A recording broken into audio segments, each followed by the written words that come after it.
소중한 나.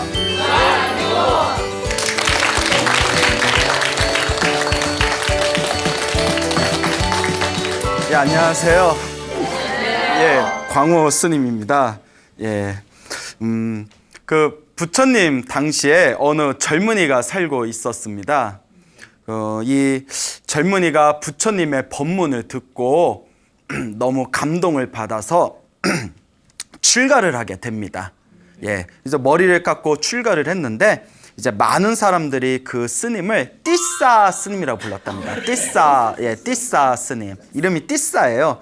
뭐 이름이 중요한 건 아니고 예, 이야기의 흐름이 중요하니까. 그래서 이제 띠싸 스님이라고 불렸는데 이 스님께서 이제 수행 생활을 하다가 몸에 이렇게 조그만 겨자씨만한 조그만 이렇게 물집들이 잡히면서 종기가 생겼다고 합니다. 몸에 이렇게 종기가 좁쌀만한 종기가 생겼는데 그 종기가 점점 커지더니 나중에 이제 대추알만해지고 나중에 더 커지더니 자두만해졌대요. 온몸에 종기가.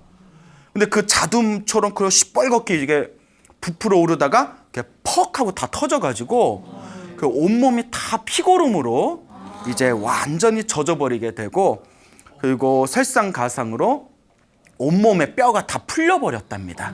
예, 그러니까 아예 몸을 옴짝달싹도 할 수가 없는 그런 극심한 병고에 빠져서 이제 침대에 누워서 온몸이 피고름으로 뒤덮이게 됩니다. 이제 처음에는 같이 살던 스님들이 이렇게 좀 옆에서 간병도 해주다가 그 너무나 몸에서 피고름 막 그런 냄새와 독한 냄새와 그리고 도저히 몇 날 며칠이 지나도 회복을 할 기미가 없다 보니까 스님들이 나중에 이제 포기해 버립니다. 이제 혼자 덩그러니 침대에 누워가지고 온몸이 피고름에 다 이제 묻혀서 그러니까 뼈마디가 다 풀려가지고 고통을 받고 있는 이 띠싸 스님이 너무나 괴롭구나. 차라리 이대로 죽어버렸으면 좋겠구나라는 생각을 일으키게 됩니다. 그때 부처님께서 어느 사원에서 고요히 깊은 명상에 들어가십니다. 그래서 부처님은 깊은 명상 상태에서 당신의 천안통으로 세상을 모두 꿰뚫어 볼 수 있는 당신의 신통의 눈으로 내가 제도해야 할 불쌍한 중생이 어디에 있는가 하고 이렇게 한번 세상을 훑어보신다고 합니다. 그때 당신의 제자 중에 띠싸 스님이 온몸이 피고름으로 이제 뒤덮여서 뼈마디가 완전히 풀려서 고통 속에 헤매이고 있는 것을 천안통의 눈으로 발견하게 되십니다. 내가 마땅히 저 스님을 구제해줘야 되겠구나. 이제 부처님께서 이제 그 스님이 있는 방으로 갑니다. 혼자 덩그러니 외롭게 침대 위에 누워있던 이 띠싸 스님이 부처님이 싹 들어오시니까 깜짝 놀란 거예요. 부처님께서 띠싸야 얼마나 괴로우냐. 내가 너를 깨끗하게 씻겨주겠다. 그리고 이제 부처님께서 침대가 다 피고름으로 묻어 있잖아요. 그러니까 이제 새로운 깨끗한 침대에다 이제 옮기려고 하니까 그때서야 이제 스님들이 아이고 부처님이 직접 오셔서 띠싸 스님을 간병하고 있다. 이런 이야기가 이제 싹 퍼지면서 스님들이 우르르 몰려 나옵니다. 그렇죠. 대장이 나왔는데 밑에 가만히 있으면 안 되죠. 부처님 저희가 하겠습니다. 저희에게 맡겨주십시오. 그럼 좀 진작에 하든가. 그렇죠? 예? 그 스님들이 저희가 할 테니까 부처님 옆에 좀 계십시오. 이런 험한 일은 저희들이 하겠습니다. 그래서 이제 스님들이 힘을 모아서 깨끗한 침대에다가 이제 띠싸 스님을 옮긴 뒤에 부처님께서 물을 따뜻하게 데피십니다. 그러더니 당신이 손수 띠싸 스님의 그 이제 다 피고름으로 말라붙은 옷을 다 뜯어내가지고 그 따뜻한 물로 이제 띠싸 스님의 몸에 그 종기와 피고름을 다 이렇게 닦아내십니다. 부처님께서 직접 다 이렇게 닦아준 뒤에 옷도 깨끗하게 빨아서 새 옷을 딱 입히고 그리고 편안하게 깨끗한 침대에서 쉴 수 있도록 부처님께서 직접 배려를 합니다.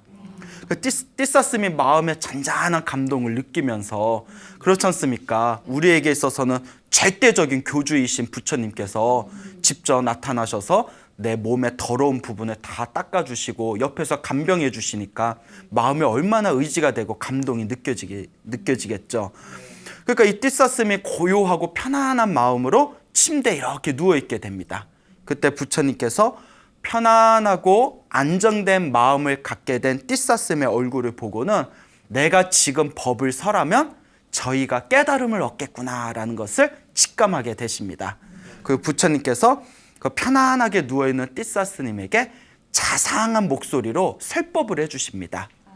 그리고 그 설법을 딱 듣는 순간 이 띠사스님이 그 자리에서 모든 욕망과 번뇌가 사라진 위대한 성자 아라한이 됩니다.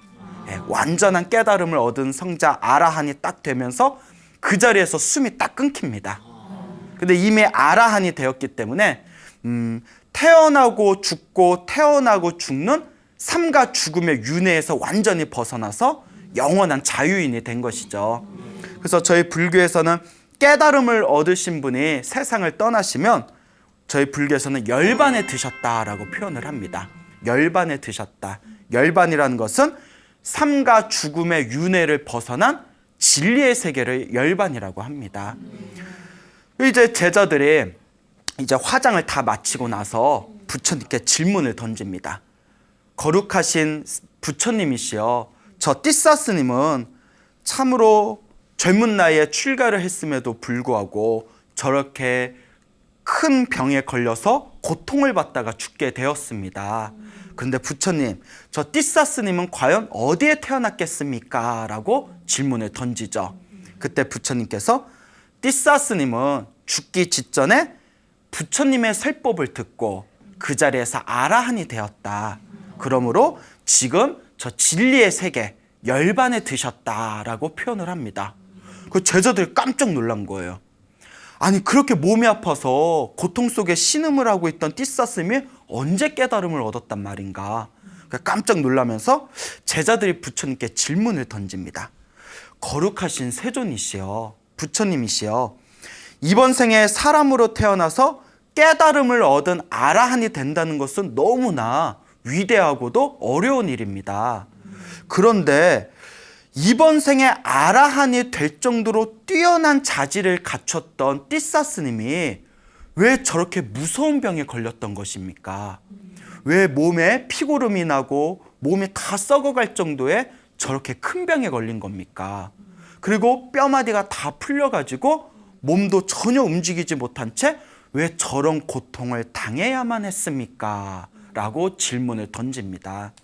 그 부처님께서 하시는 말씀이 띠사스님이 이번 생에 아라한이 될 수 있도록 깨달음을 얻은 것도 전생에 지은 띠사스님의 업이고, 이번 생에 저렇게 고통받고 괴로운 병에 빠진 것도 역시 전생에 띠사스님이 지은 전생의 업보이다. 자기 업은 자기가 그대로 받을 뿐이다 라고 설법을 하십니다. 그 제자들이 깜짝 놀래요.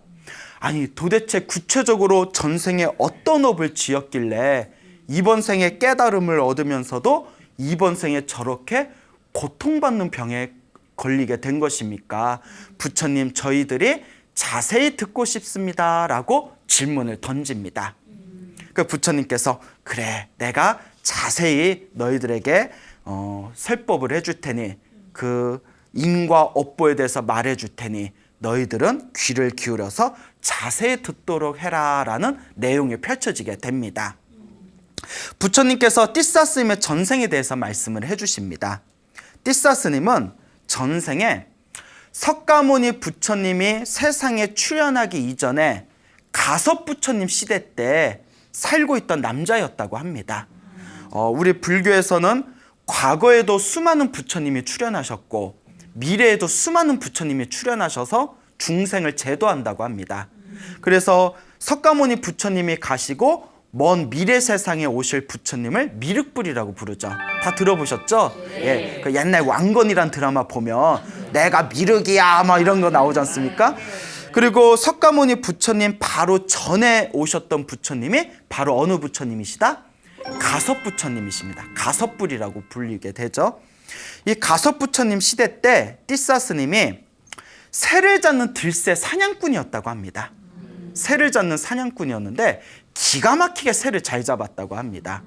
그래서 수많은 새를 잡아서 왕실에다가 갖다 바치기도 하고, 또 남는 새들은 시장에 가서 팔아가지고 그것으로 생업을 삼았다고 합니다. 근데 이 띠사 스님의 전생이었던 이 들새 사냥꾼이 그 새를 잡은 뒤에 다 죽여버리고 나서 팔면 새가 다 팔리지 않으면 그게 부패를 해버립니다.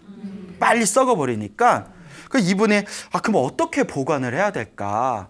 그렇다고 그냥 두자니 휙 날아가서 그 기껏 잡아놓은 걸 놓칠 수도 있고, 근데 또 그냥 죽여서 보관하자니 빨리 썩어버릴 수가 있고, 어떻게 하면 좋을까 하고 고민을 하다가 그래, 그럼 못 날아가게, 그냥 살아있는 채 못 날아가게 하면 되겠지 해가지고 새 날개 죽지를 찢어버리고 다리를 다 꺾어버린 채 보관을 했답니다. 그렇게 수많은 새들을.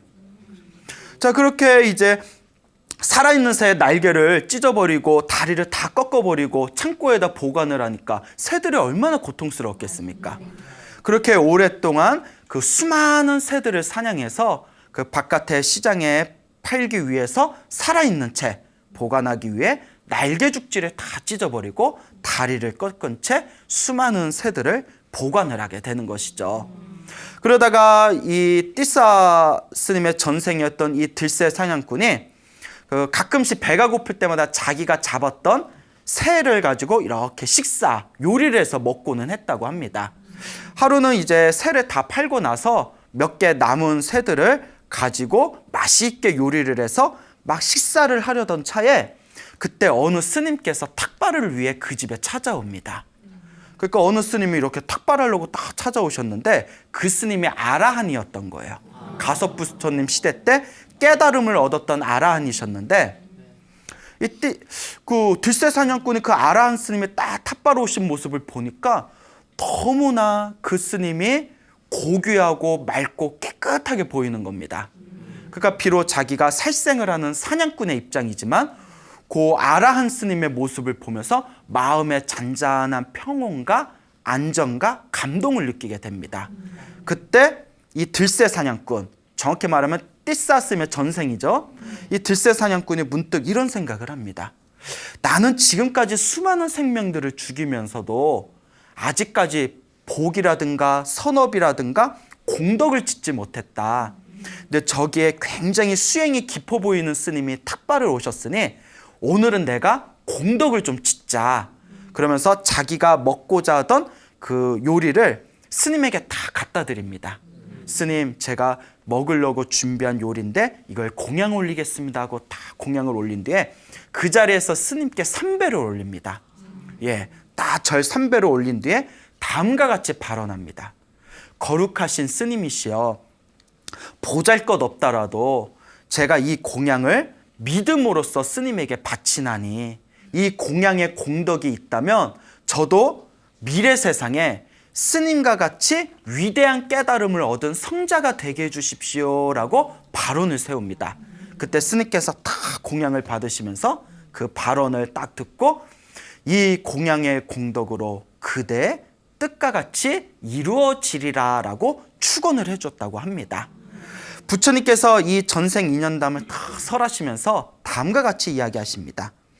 띠사 스님이 그때 아라한에게 공양을 올리면서 저도 미래 세상에 스님과 같이 위없는 깨달음을 얻게 해주십시오라고 발언한 공덕의 힘으로 이번 생에 아라한이 될 수 있었던 것이다. 하지만 전생에 수많은, 비록 새, 미물이라 할지라도 수많은 생명들을 죽이고 그리고 그 새들을 잔혹하게 날개를 찢어버리고 다리를 다 부러뜨렸던 그 수많은 악업의 힘에 의해서 이번 생에 저와 같이 무서운 병에 걸리고 단명을 하게 된 것이다. 제자들아, 이와 같이 자기 업은 좋으면 좋은 대로, 나쁘면 나쁜 대로 자기가 지은 업은 자기가 받는 것이다 라는 법문을 해주셨다고 합니다. 오싹하죠, 여러분? 예. 여러분 살아오면서 여러분들도 좀 많은 생명을 죽인 그런 기억들이 있습니까? 예. 뭐 모기 날아가면 요놈 모기 하고 이렇게 모기도 죽이고, 그 어떤 사람은 성격이 좀 잔혹한 데가 있나 봐요. 이렇게 지나가다 벌레가 지나가잖아요. 그리고 벌레 지나가네 하고 그냥 지나가면 되잖아요. 굳이 가서 밟는 사람도 되어 있어요. 예. 예? 벌레를 굳이 가서 밟는 사람도 있었습니다. 불교에서는 살생의 업보가 가장 무섭다고 합니다. 우리 불자들이 지켜야 할 5개라는 게 있지 않습니까?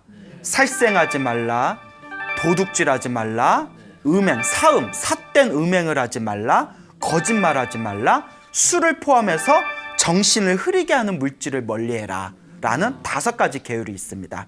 그래서 살생을 많이 하면 이번 생에, 살생을 많이 하면 다음 생에 몸에 병이 많거나 단명을 하게 된답니다. 예.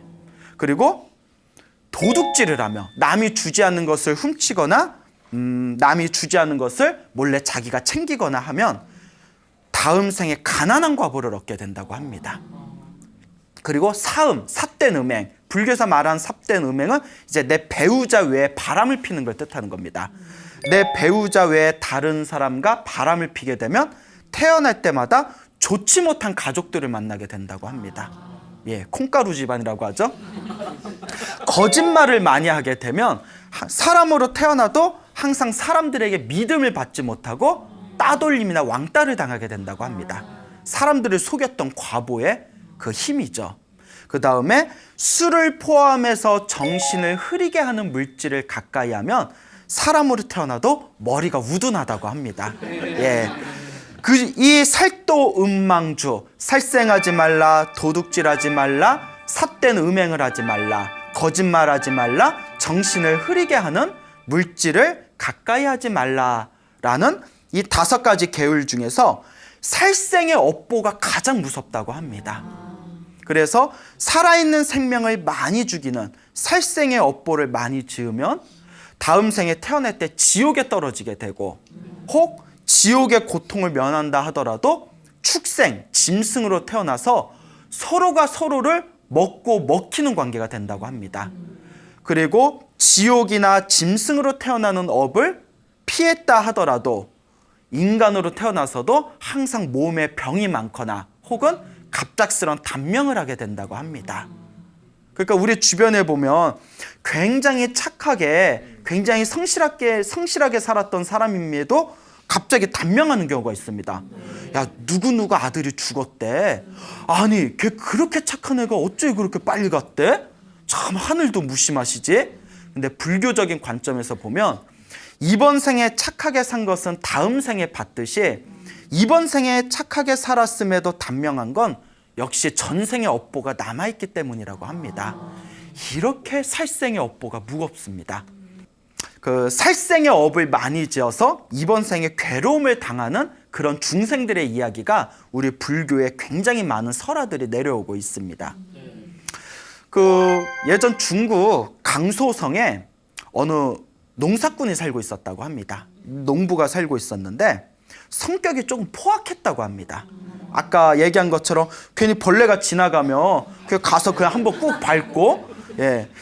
그러니까 이 농부가 있었는데 하루는 자기 집 근처에 이제 나무와 꽃을 심기 위해서 땅을 팠는데 그 땅을 파다 갑자기 개미굴을 발견하게 됩니다. 그 개미가 얼마나 드실거립니까? 우리 같으면 어떻게 해요? 예? 뭐 딴 곳을 판다든가 개미굴이 굳이 있는데 개미굴에 개미가 어마어마하게 많습니다. 예. 근데 이 사람이 성격이 너무 악독하다 보니까 갑자기 부엌에 쓱 들어가더니 물을 펄펄 끓더래요. 예? 여러분 눈치챘습니까? 물을 펄펄 끓더니 굳이 그 뜨거운 물을 개미굴에다 다 부어가지고 개미들을 모조리 몰살을 시켰다고 합니다. 예, 참 잔인해요. 근데 이 농부가 며칠 후에 잠을 잤는데 꿈을 꿔요. 꿈을 꿨는데 어떤 꿈을 꿨냐면 자기가 죽였던 개미들이 자기 몸에 막 기어 올라와가지고 자기 몸을 막 깨무는 그런 꿈을 꾸게 됩니다. 그래서 깜짝 놀라가지고 눈을 번쩍 떴는데 아이고 재수 없어라. 뭐 이딴 꿈을 꾸나 싶은 거예요. 그런데 그 꿈을 꾸고 나서 몸이 자꾸 가렵더래요. 그래서 자꾸 몸을 긁다 보니까 몸에 정말 벌레가 물린 것처럼 머리끝에서 발끝까지 빨간 물집이 잡히더니 그 빨간 물집에 자꾸 개미가 무는 듯한 통증을 느끼다가 고통 속에서 비명행사를 했다고 합니다. 이런 식의 살생의 업보에 대한 무서운 이야기가 굉장히 많습니다. 그러니까 여러분들도 스스로 스님 저는 어렸을 때부터 좀 잔병이 많았습니다.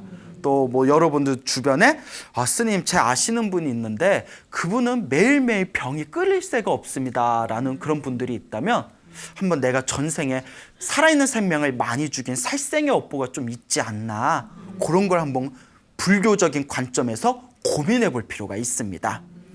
자, 사람이 짓는 업 중에서 가장 무서운 게 바로 살아있는 생명을 죽이는 업보라고 했는데, 우리가 지금까지 전생 수많은 윤회의 삶 속에서 태어나고 죽고 태어나고 죽는 것을 반복하면서 얼마나 많은 생명을 죽였겠습니까?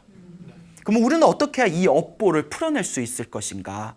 어떻게 해야 내가 머나먼 전생에서부터 이번 생에 이르기까지 살아있는 생명을 죽였던 이 업보를 우리가 완전히 소멸시킬 수 있을 것인가? 진정한 불자라면 한번 고민해 볼 필요가 있습니다. 그래서 옛날부터 큰 선지식들, 옛날부터 지혜로우신 큰 스님들께서 한결같이 말씀하신 살생의 업보를 녹이는 가장 좋은 방법이 바로 방생이라고 했습니다. 여러분 다 들어보셨죠? 방생. 살아있는 생명을 놓아주는 걸 방생이라고 합니다. 그러니까 살아있는 생명을 죽이는 게 가장 무거운 업보가 되듯이 방생을 하는 공덕, 죽어가는 생명이나 혹은 어디 갇혀있는 생명을 풀어주고 살려주는 방생의 공덕이 가장 크다고 했습니다. 그래서 용수보살이 쓰신 대지도론이라는 책에 보면 그 책에서 살생의 업보가 가장 무섭고 방생의 공덕이 가장 으뜸이다라는 구절이 있다고 합니다. 예. 그래서 옛날부터 우리 불교에서는 힘들거나 괴롭거나 몸에 병이 많거나 혹은 일이 잘 풀리지 않을 때 이 살아있는 생명을 풀어주는 방생 공덕을 통해서 복을 짓고 선업을 지어서 자신의 운명을 아름답게 바꿔나간 그런 재미난 이야기들이 굉장히 많습니다. 예전에 어느 큰 고승이 있었다고 합니다. 굉장히 도가 깊은 이 큰 스님이 계셨는데 그 큰 스님 밑에 어린 나이에 출가한 동자승이 있었다고 합니다. 근데 이 큰 스님께서 동자승하고 한적한 남자에서 단둘이서 오손도손 살고 있는데 큰 스님께서 하루는 동자승의 얼굴을 딱 보고는 깜짝 놀란 겁니다. 얼굴을 딱 보니까 7일뿐이 못 살겠구나, 얼굴에 일주일뿐이 못 살겠구나 싶은 단명살이 다 이렇게 동자승 얼굴에 피어오르더랍니다. 그러니까 일주일뿐이 못 사는 거예요. 그걸 알아본 것도 대단해요. 응? 아이고, 우리 저 동자승이 전생에 무슨 업보가 있었길래 이번 생에 저 어린 나이에 부처님 제자가 됐는데 어찌 저리도 단명의 살을 맞게 되었을까? 큰 쌤이 고민하다가 이왕 죽더라도 부모님 좋아하는 엄마 옆에서 죽게끔 하자. 그래서 이제 동자승을 부릅니다. 그래서 네가 일주일 후에 죽을 거다라는 얘기는 하지 않고 너 엄마 보고 싶지 않니? 라고 질문을 던집니다. 그 동자승이 엄마 보고 싶다 막 이럴 거 아니에요? 응? 그 엄마 보고 싶어요 이러니까 그러면 내가 8일 동안 휴가를 줄 테니까 집에 가서 8일 후에 와라 라고 합니다. 그러니까 일주일뿐을 못 사는 애가 8일 후에 오라는 것은 어디서 죽으란 얘기예요. 그렇죠. 집에서 엄마 옆에서 엄마하고 편안하게 지내다가 네가 사랑하는 엄마 옆에서 이렇게 이 세상을 하직하거라라는 나름대로 큰 스님의 그런 어떤 배려였죠. 그래서 8일 후에 보자 하고 이제 동자승을 집으로 보냅니다. 이 큰 스님은 이제 우리 저 동자승이 죽더라도 다음 생에 좋은 몸 받게 해주십시오 하고 부처님한테 간절하게 기도를 했답니다. 다 법당에서 8일째가 딱 됐을 때 우리 동자승이 죽었겠구나 싶어가지고 부처님 앞에서 이제 천도제 49제나 좀 지내야 되나 하고 고민하고 있는데 갑자기 법당 밖에서 신임 하는 목소리가 들리는 거예요. 아이고, 이놈의 동자승이 귀신이 돼서 그래도 스승이라고 나를 찾아왔구나. 아이고 기특한 것 하고 이렇게 문을 열어서 왔느냐 하고 봤는데 큰 스님이 아니 어째 귀신인데 살아있을 때하고 어쩜 저렇게 똑같을까. 귀신아 왔느냐 했더니 동자승이 막 배시시 웃으면서 스님 8일 만에 뵀는데 왜 저보고 자꾸 귀신이라고 해요. 그 큰 스님이 원래 귀신은 자기가 귀신인 줄 모른다 했는데 아무리 봐도 살아있는 거고 똑같은 거예요. 그래서 너 살았니 죽었니 했더니 저 살아있잖아요. 엄마하고 놀다가 8일 만에 스님이 약속한 대로 여기 8일 만에 온 거 아닙니까? 깜짝 놀란 거예요. 이상하다. 응? 나도 이제 나이가 들으니까 눈이 어두워졌나? 그래서 일로 와봐라고 얼굴을 자세히 봤더니 단명상이 사라지고 8일 만에 장수상으로 변해버린 거예요. 깜짝 놀래가지고 이 동자승한테 너 도대체 집에서 무슨 짓을 했길래 얼굴이 이렇게 변했니? 아니 스님 저 집에서 고기 먹었는데 들켰네요 막 이러고 아니 고기 말고 고기야 먹을 수 있다 손 치더라도 너 얼굴이 완전히 바뀌었다고. 그래서 이제 자초지종을 얘기합니다. 실은 너를 집에 보는 거는 네 수명이 일주일뿐이 안 남아서 집에 보냈던 건데 일주일이 지나고 8일 만에 이 절로 왔으니 내가 깜짝 놀라서 그렇다. 뭔가 네가 큰 공덕을 지은 거 아니냐 잘 생각해봐라 라고 질문을 합니다. 그러니까 이 동자승이 해맑게 웃으면서 고민을 하다가 선생님 다른 건 없고 집에 가는 길에 강을 건너는데 홍수가 났는지 밑에서 강물이 콸콸콸콸콸 하고 쏟아지는데 거기에 집더미가 막 떠내려오더랍니다. 근데 그 집더미가 가만히 보니까 그 물결에 휩싸인 수많은 개미들이 그 집더미에 가득 달라붙은 걸 보고 아이고 저러면 저 개미들 다 물에 빠져 죽겠구나. 우리 큰 스님께서 살아있는 생명을 아끼라고 했는데 내가 살려줘야 되겠다 싶어서 자기도 위험을 무릅쓰고 내려오는 집더미에 붙은 그 개미들을 살리기 위해서 집더미들을 몇 시간 동안 내려오는 그 집더미마다 다 안전한 땅으로 다 옮겨준 것뿐이 없습니다 라고 이제 대답을 합니다. 그때 스님께서 무릎을 탁 치시면서 부처님께서 공덕을 짓는 방법 중에 가장 뛰어난 게 살아있는 생명을 구하는 방생공덕이라고 했는데 네가 네 운명을 바꿀 정도로 큰 공덕을 지었구나 라고 칭찬을 했다라는 이야기가 전해지고 있습니다. 그러니까 사실 우리가 개미 한 마리를 굉장히 우습게 보지만 아까도 그 중국 강소성에 있던 농부가 개미굴에 개미를 다 뜨거운 물로 삶아 죽이고 나서 며칠 후에 갑자기 비명 행사를 하고 혹은 일주일뿐이 살 수 없었던 단명살을 가지고 있던 동자승이 그 수많은 개미들을 구하고 나서 운명이 바뀌게 된 이런 이야기를 통해서 살아있는 미물 하나도 우리가 함부로 살생을 저질러서는 안 되겠구나라는 것을 스스로 고민해보고 반성해봐야 됩니다. 이와 같이 방생의 공덕이 굉장히 뛰어나다고 옛날부터 큰 스님들께서 말씀하셨습니다. 그 티베트에서도 방생을 굉장히 중요시 여깁니다. 그래서 티베트 불교도 살아있는 생명을 살리는 걸 굉장히 중요하게 여기는데 티베트에 어느 불자가 있었는데 이 불자가 몸에 굉장히 큰 병에 걸렸다고 합니다. 그래서 이제 티베트의 스님을 찾아가서 스님 제 몸의 병고가 너무 심하니 이 업장을 소멸할 방법이 있겠습니까? 하니까 이 티베트의 고승께서 그 불자를 가만히 쳐다보더니 전생의 업보가 참으로 큽니다. 기도를 열심히 하시고 기도를 하면서 내가 전생에 지었던 업장이 모두 소멸되게 해주십시오 하면서 매일매일 기도를 하십시오. 그리고 남는 여가에 항상 살아있는 생명들을 살려주는 그런 방생의 공덕을 지으십시오라고 신신당부를 했다고 합니다. 그러니까 이 티베트의 불자가 이제 티베트는 산악지대이기 때문에 굉장히 그 사냥꾼들이 많았었다고 합니다. 그래서 주변에 덫을 놓은 사냥꾼들이 사냥물을 잡으면 자기가 있는 돈 없는 돈 털어서 그 죽을 뻔한 사냥물들을 다 사들여서 그걸 다 숲으로 돌려주는 방생의 공덕을 열심히 지으면서 연불수행을 열심히 했다고 합니다. 그렇게 몇 개월이 지나자 몸에 있던 큰 병이 저절로 사라졌다라는 식의 이러한 방생공덕의 그런 소중하고도 훌륭한 이야기들이 우리 불교 설화에 굉장히 많이 전해지고 있습니다. 옛날에 어느 불자가 있었다고 합니다. 이 중국에 어느 불자가 있었는데 이 불자가 굉장히 큰 병에 걸렸답니다.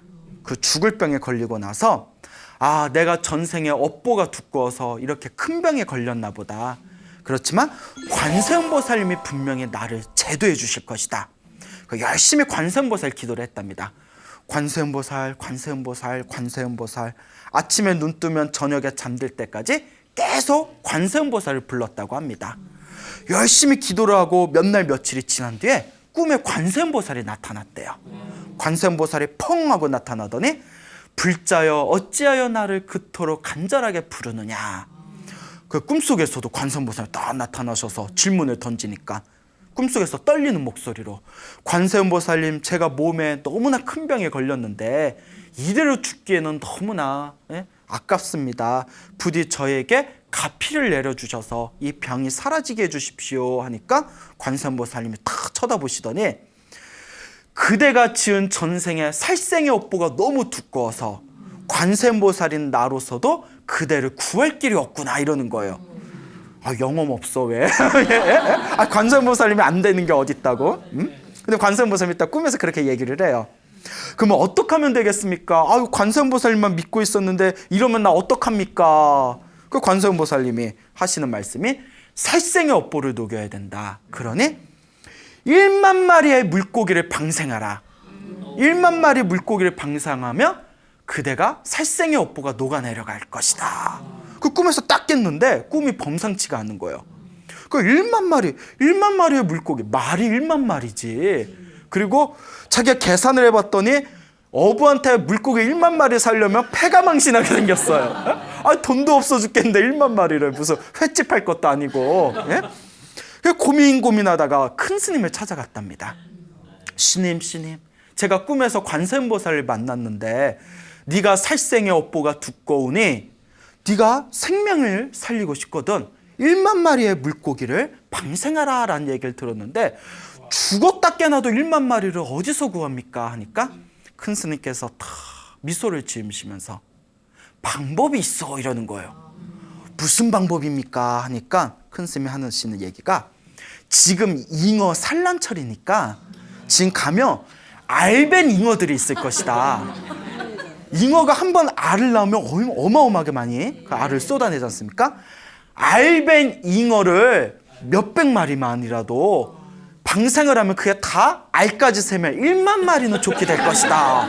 예? 약간 장깨 같은데 어쨌거나 큰 스님이 얘기하시니까 아이고 그런 방법이 있었구나 싶어가지고 이제 어부들을 찾아가서 특별히 알벤 그런 잉어들을 잔뜩 사다가 방생을 하면서 관세음보살 연부를 열심히 했다고 합니다.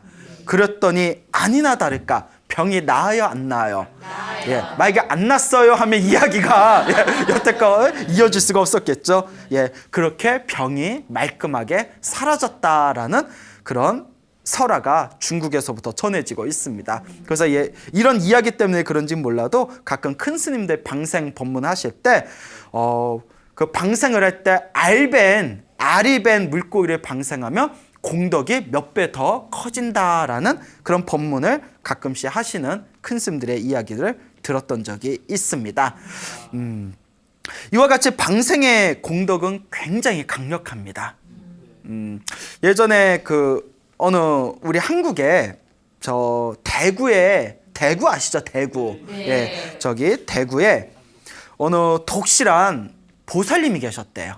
이 불자님이 계셨는데 이 보살님께서 열심히 이제 불보살님한테 기도를 하시면서 어느 날 큰 스님 법문을 듣다가 방생 공덕이 뛰어나다. 전생의 업장을 소멸하고 이번 생에 큰 복을 짓고 싶으면 방생을 많이 해라라는 이야기를 듣게 됩니다. 그래서 그럼 나도 방생을 좀 해야 되겠다 해가지고 형편이 좀 넉넉하지는 않더라도 가끔씩 미꾸라지도 방생하고, 사실 미꾸라지는 굉장히 한 10,000원, 20,000원치만 사도 참 그 비닐봉지 한 몇십 마리 넣어주거든요. 그래서 저도 이제 미꾸라지 방생을 많이 했는데, 그리고 또 가끔 붕어도 방생하고 잉어도 방생하고 자라도 가끔씩 방생해주고, 그렇게 꾸준히 방생 공덕을 지으셨답니다. 그렇게 이제 몇 년 동안 방생의 복을 쌓다가 하루는 이제 또 자라를 또 이제 한 마리 사가지고 그 근처에 이제 강에 가서 자라를 다 방생을 해줬는데, 하루는 그날 돌아서 잠을 잤는데 꿈을 꿨대요. 이렇게 꿈을 꿨는데 자기가 방생했던 자라가 물 밖에서 이렇게 나오더랍니다. 그 자기한테 쫄랑쫄랑 오더니 자기 앞에서 그 자라가 자기 발로 자기 눈을 막 이렇게 비비더래요. 막 비비고 쳐다보고 막 비비고 쳐다보더래요. 그래서 왜 졸려? 이렇게. 왜 이렇게 눈을 비비니? 꿈이니까. 예, 꿈이니까. 응? 왜 그래? 왜 이렇게 눈을 비벼? 왜 뭐 필요해? 뭐 이렇게 꿈에서 이야기를 했답니다. 그래서 자라가 자꾸 쳐다보면서 자기 눈에 막 비비더니 이렇게 꾸벅 인사를 하고는 다시 강물로 쓱 들어가는 꿈을 꿨대요. 이 보살님이 이렇게 깨고 나서 태몽인가? 이거 내 나이가 몇 살인데? 그래서 이게 무슨 꿈인가 하고 있었대요. 근데 꿈은 무시 못할 것 같아요. 불교에서는 꿈에 집착하지 말라고 합니다. 꿈은 우리 마음이 만든 망상이기 때문에 꿈에 집착하면 안 된다 하지만 실제로 꿈은 또 무시 못하는 어떤 세계가 있는 것 같습니다. 아들한테 전화가 왔대요, 그날. 우리 아들 하고 이제 전화를 받았는데 엄마 나 오늘 큰일 날 뻔했어 이러는 거예요. 큰일 났어 아들 큰일 날 뻔했어 이러는 거예요. 아니 왜? 이랬더니 아들이 용접공이었답니다. 용접공이었는데 용접하는 거 있지 않습니까? 그 아들이 하는 얘기가 간단한 작업이 들어서 아주 간단한 작업이라서 이거 금방 끝나겠네 싶어서 그 안전장치를 안 하고 그 눈 가리개 안전장치 안면보호대를 안 하고 간단한 작업이라서 그냥 바로 용접을 했는데 갑자기 파바박 하면서 불꽃이 확 켰답니다. 그게 눈에 딱 탔는데 하마터면 눈에 실명이 될 뻔했대요. 다행히 그 불꽃이 눈 옆에 살짝 스쳐가지고 상처 자국만 이렇게 나고 엄마 나 하마터면 오늘 이거 불꽃 제대로 맞았으면 나 눈 실명할 뻔했어 라는 아들의 말을 듣고 그 꿈 얘기가 싹 떠오르면서 온몸에 소름이 돋았대요. 그 자라가 나타나서 깨서 어딜 비볐어요. 막 눈 비비면서 자기를 막 쳐다봤잖아요. 아이고 우리 아들이 눈 크게 다칠 뻔한 걸 요 자라를 방생하고 그동안 방생한 공덕으로 우리 아들이 그 눈을 신명할 뻔한 걸 눈에 상처 남은 걸로 그렇게 스쳐 지나갔구나라는 걸 직감하게 되었다고 합니다. 자꾸 이런 얘기 들으니까 오늘부터 방생하고 싶죠? 예? 이렇게 이 방생의 공덕이 굉장히 뛰어나다고 합니다, 여러분. 그러니까 여러분들도 내가 스스로 내 운명을 바꿔나가기 위해서 지금 내 앞에 펼쳐진 좋은 일, 나쁜 일, 이 모든 행복과 불행이 전생에 내가 지었던 내 업보고 내 업의 과보일진데 내가 전생에 지었던 안 좋은 업보를 소멸하고 이번 생에 내가 훌륭한 공덕을 짓고자 한다면 첫째는 기도를 열심히 하고 그 다음에 둘째는 사람들에게 널리 베푸는 보시를 많이 하고 그리고 가장 또 부처님께서 찬탄하신 중요한 복 짓는 방법이 바로 이 방생공덕이다라는 것을 여러분들이 명확하게 이해하신다면 여러분들이 스스로의 운명을 바꿔나가고 행복한 길을 창조하는데 강력한 에너지가 될 수 있을 것이다 라는 것을 명심하셨으면 좋겠습니다. 예. 자, 그 옛날부터 큰 스님들께서 방생은 굉장히 훌륭한 공덕이 있다고 했습니다. 그래서 방생을 많이 하면 사람으로 태어날 때마다 항상 건강한 몸을 받는답니다. 예.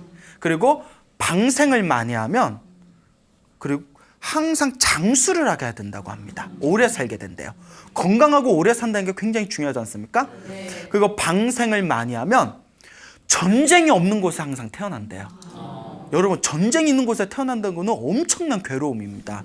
예? 가끔 뭐 세계는 지금 이런 거 보면 전쟁이 벌어지고 있는 막 내전이 벌어지고 있는 그런 나라 보면 얼마나 고통스럽습니까? 전쟁 없는 곳에 태어나게 된다고 합니다. 방생을 많이 하면 사막도에 떨어지지 않는답니다.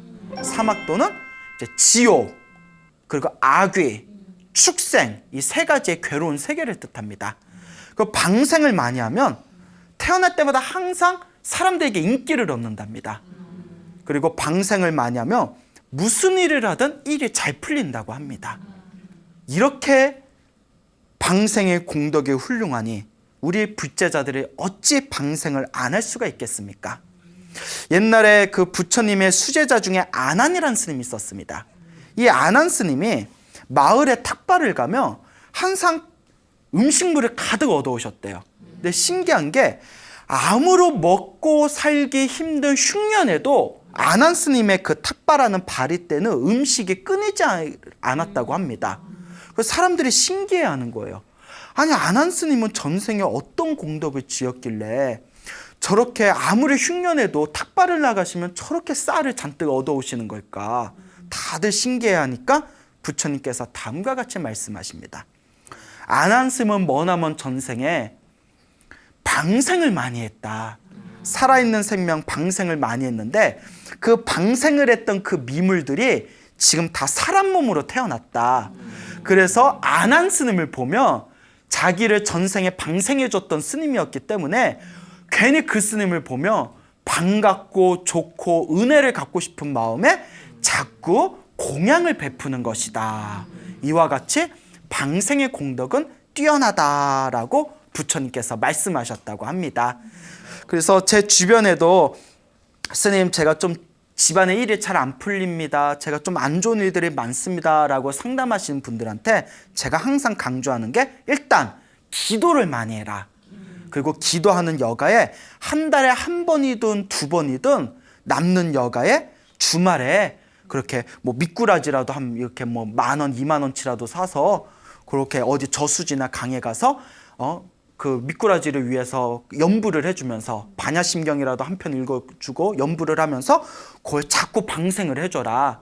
처음에는 효과가 없는 것 같아도 꾸준히 하면 반드시 큰 효과를 볼 것이다 라는 이야기를 자주 해줍니다. 그 제 주변에 스님 말씀대로 방생하고 기도했더니 집안일이 굉장히 잘 풀렸습니다 라는 이야기를 가끔씩 그리고 종종 듣기도 합니다. 근데 여러분들도 복을 짓는 마음으로 방생하시기 바랍니다. 단 방생도 지혜롭게 해야 됩니다. 예? 민물에서 사는 걸 바다에 풀어준다거나 예? 이거 실제로 그런 일이 있어서 얘기하는 겁니다. 여러분 지금 웃었지만 실제로 그런 일이 있습니다. 예?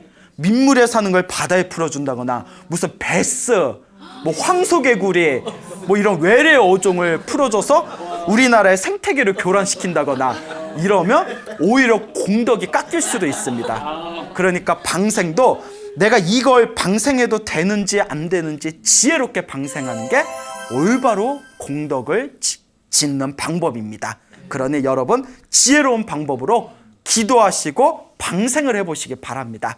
분명히 여러분들 미래에 행복을 창조할 수 있는 강력한 힘을 얻게 되실 것입니다. 여러분 행복해지고 싶습니까? 네. 행복한 삶을 창조하고 싶습니까? 네. 복을 지으십시오. 선업을 지으십시오. 공덕을 쌓으십시오. 복과 선업과 공덕의 힘이 여러분들을 진정한 행복의 길로 이끌어 줄 것입니다. 여기서 마치겠습니다. 소중한 나 무한 행복